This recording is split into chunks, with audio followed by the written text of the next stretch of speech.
What's up, you guys? Sean Ross Sapp. Welcome to Fightful. Here with a name you know. Where haven't you seen her? You've seen her on TNA every Thursday night. You see her on the pay-per-views there. You saw her at the Royal Rumble, and now you saw her at NXT. We got Jordynne Grace. Jordynne, when are you going to get a job? I don't know, man. I don't think I want one, to be honest. You just like to slack, right? Yeah.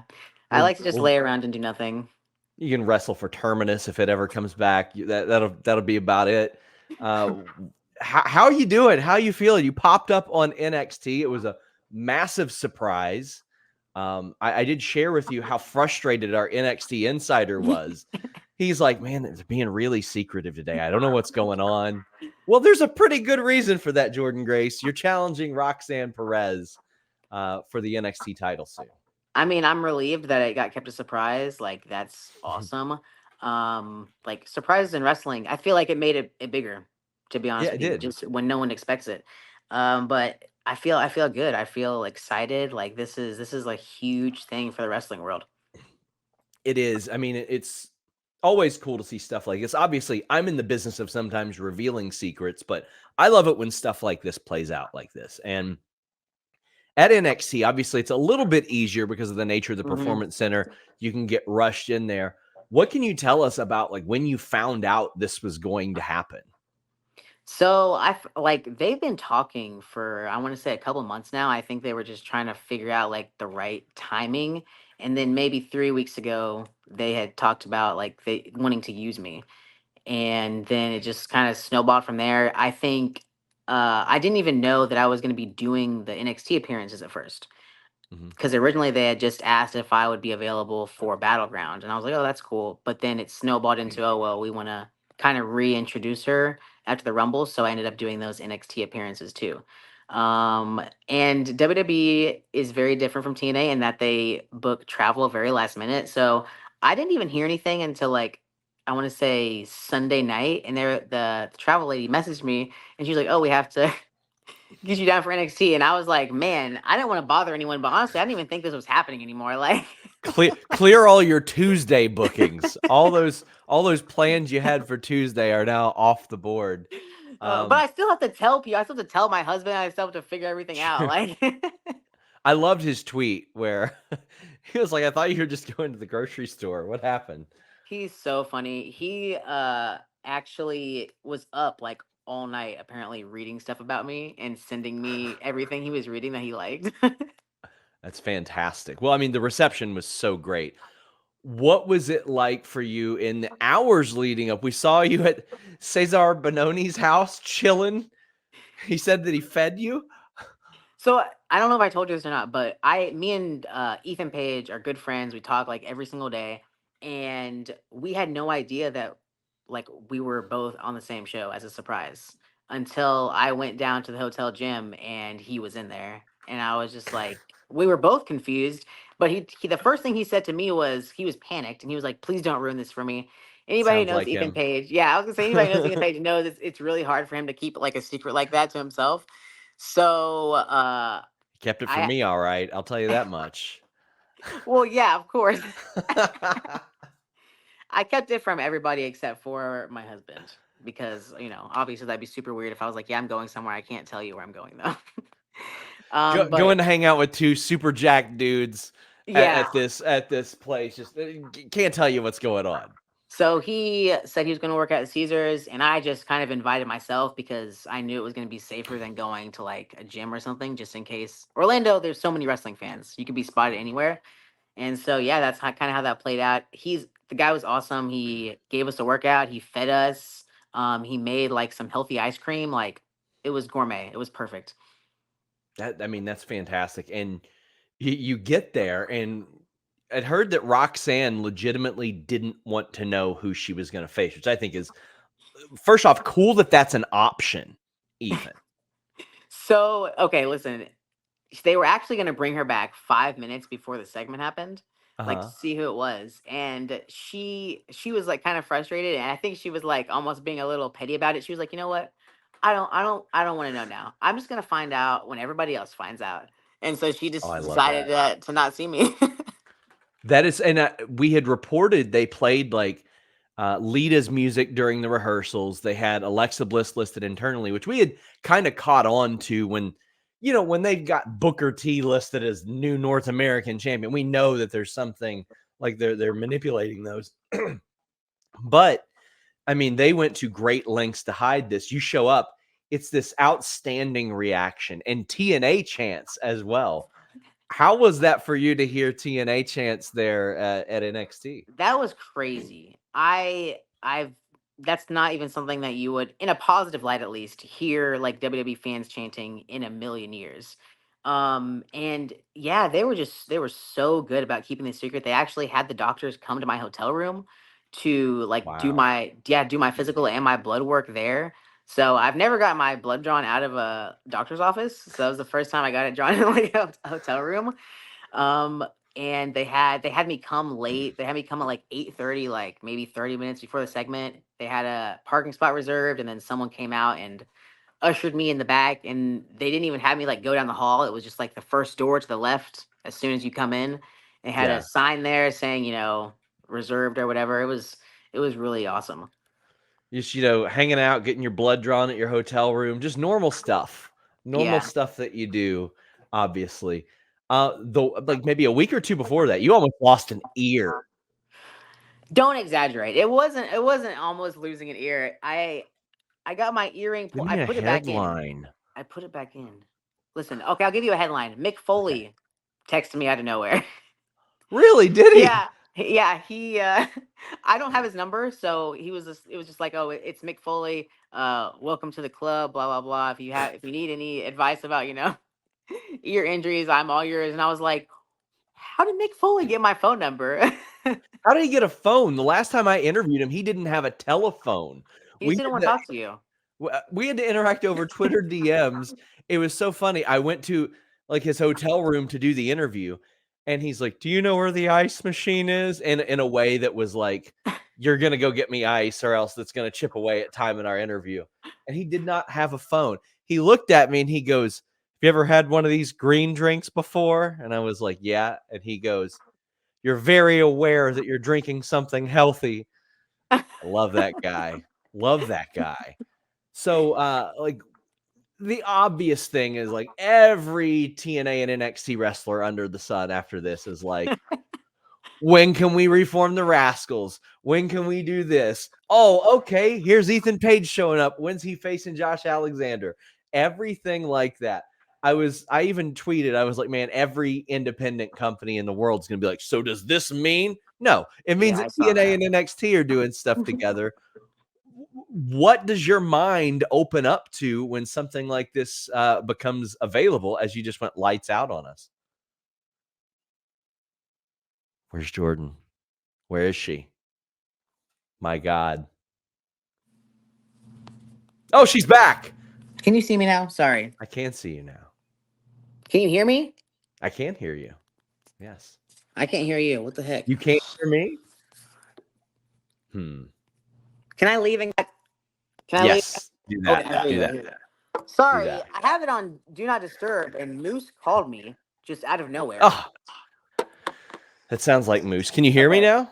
Yeah, hopefully you can edit it. I'm sorry. Okay. Yeah, I can edit it. No big deal. So as I mentioned, everybody under the sun's tweeting about possibilities and all that. I sincerely think an NXT versus TNA show would sell out an arena. I think that there's so Oh, much buzz in that in general. Like, how many messages are you getting from other talent even being like, "Hey, should I inquire? What's going on here?" oh. The only message I got about that was Moose, who's probably calling me for that exact same reason. He called me and he was like, "Why didn't you tell me? Why didn't you tell me you were doing this?" And I was like, "Moose, you have the biggest mouth out of anyone I know." Like, that would have gone out 5 minutes after I told you. And he was like, "Man, you should you should tell Shawn Michaels that I want to come over." How And I how was like, "Oh, was yeah, I'll go ahead and do that, Moose." how was hanging out with Shawn Michaels? I love that he was wearing an air conditioning hat from just some place in Orlando. He's so chill and he's so excited about this, which is really awesome. Like he's all about, he's like, he really wants to have fun with wrestling, and like he wants to just like and get everybody excited and like hyped up and bring back the feeling that wrestling used to have. And he's such a cool guy. The first thing he asked me about, which is crazy, that he even knew that I tweeted this, but he asked about the Pop Tart beef contraption. Oh my Like, gosh. he's so dialed into everything. I don't know if you saw, he changed his profile picture. I did to him being a cook. Let him cook. I love it. He's so funny. It was hilarious. And meanwhile, you see all those GIFs of him like pecking away at a computer back in the day, like that. Let's talk about your Pop Tartar. What's wrong with you? That's probably easily it's the it's most it's controversial thing you've ever tweeted.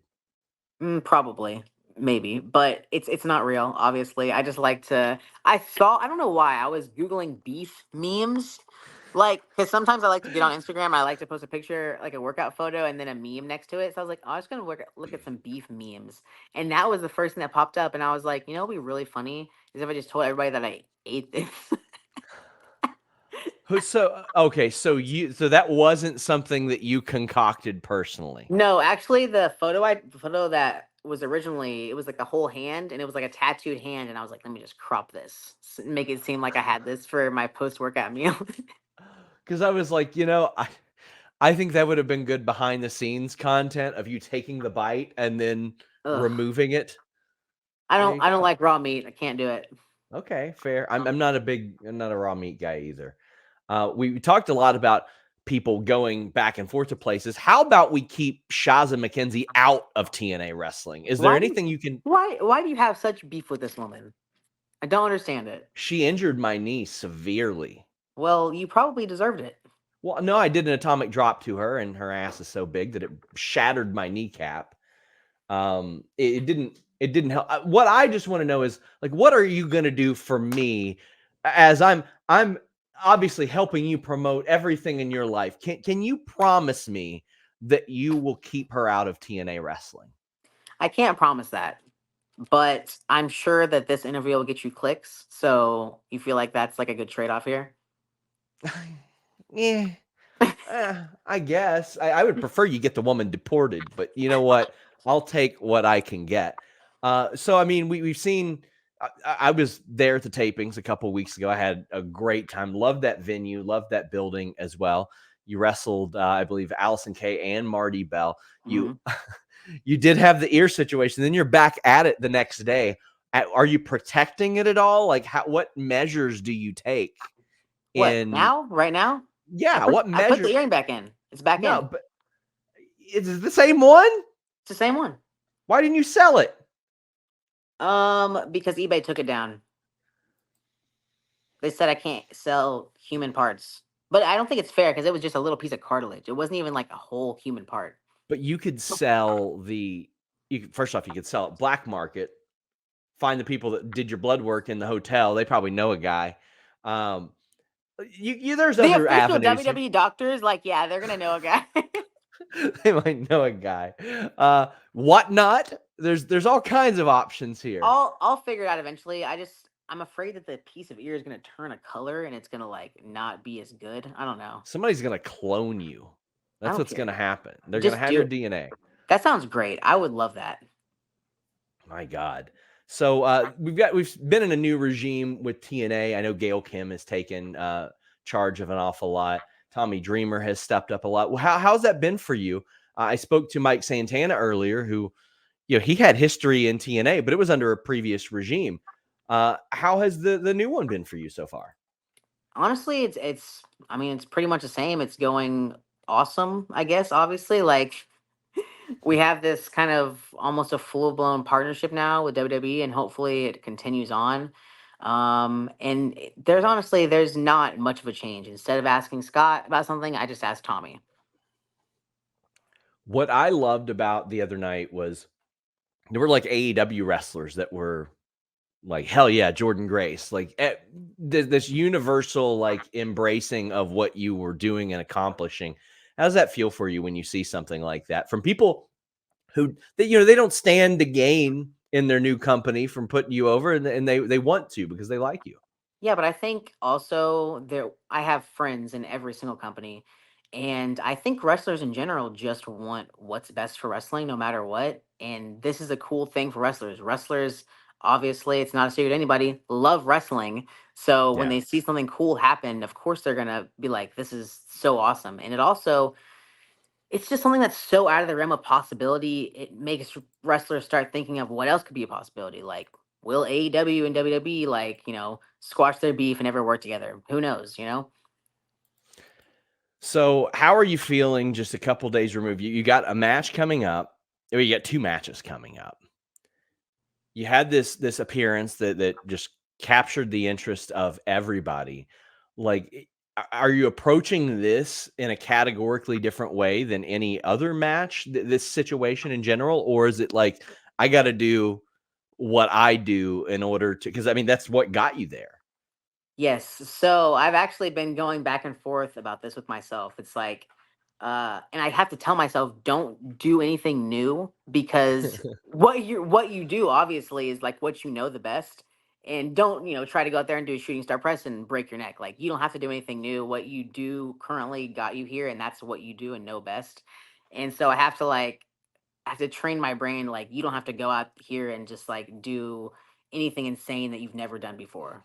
These A lot of these people have not seen you wrestle before, so you can wrestle the exact same way, and just hopefully there's more people now that will appreciate it. And the biggest thing with me is like I know that WWE and TNA are putting a lot of stock into me to do well, and I feel like if I do badly, this could be cataclysmic, right? Like this could end it could potentially end the partnership if I Yeah. do so badly that they're just like, well, we're never doing that again. We're never taking a chance doing that again. So it's a lot of pressure, and I'm not going into it like really away from any other match. What I learned at the Rumble was no matter where it is or who it's in front of, like it's still a wrestling ring, and that's what I've been doing for half my life. I was mentioning that the other night when it happened. I was like, Chris Bay was put in this position a few years ago with New Japan where that relationship was not good. And then New Japan was like, well, let us use Chris Bay. And when I interviewed him, I was like, you realize how much is like on your shoulders right now. That's, I mean, that's obviously something that you're aware of.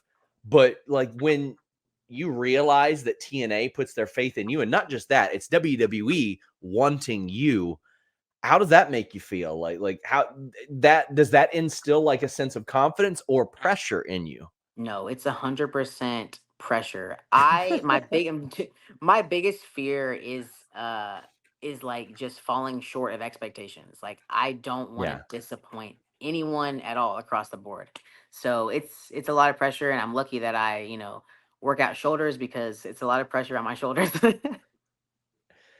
I'm looking forward to it. I'm so excited to see how this all unfolds and how this all happens. And I think you're the right person for it. I mean, you're a person that people have long fantasy booked against WWE talent. I can tell you, Natalia, immediately upon showing up the Royal Rumble, she was like, man, I want to work with her. I want to train with her. I want to do everything. You got like a lot of, I mean, you're a veteran at this point. You're young, but you're still a veteran at this point. But you've got people who've been in the business for 20 plus years, like wanting to also learn and work with you. Tell the people where they can find you, where they can follow you, where they can support you, and everything that you're doing outside of WWE and TNA. You guys can find me on all social media platforms under the name Jordynne Grace. I know I didn't put it here, which was dumb, but it's spelled Jordynne. And you can also see me most Thursday nights. I have a match or something going on Access TV at 8 p.m. There you go. I fixed it for you. And Oh, your thank name you. is trademarked too. There you go. There you go. Here's Check it another out. scoop for you. You want another scoop before we leave? Hell yeah, I want another scoop. I did submit an application to trademark the Juggernaut. So Okay. hopefully that'll How be will a that thing work with soon. Marvel? Marvel's gonna Do you know how trademarks work? It's a different category. no, It's like a no, That's absolutely. movies, comic books. This is specifically for pro wrestling. Okay. All right. All right. I could not believe you had not watched the I'm the Juggernaut bitch videos. I don't tell How you. have you not seen those? I don't know. You're You older than messing with me. my helmet, Charles. How have you not seen that? You're older than me. I don't know what to tell you. What are you talking about? It's a YouTube classic. I've I had that haven't seen shit since it. the fourth grade, Charles. What are you talking about? You need to be calling everybody Charles. Oh my god. See, and that might be a problem. Don't let me trademark this, and because I don't want Marvel to come after me. I don't have to want them to have any reason to I say just anything want to you me. calling everybody Charles because it would pop me. That's it. Well, when I see Charlie Dempsey, I'll call him Charles. How about that? Okay. Hot diggity damn. I love it. Until next time, guys, we're out.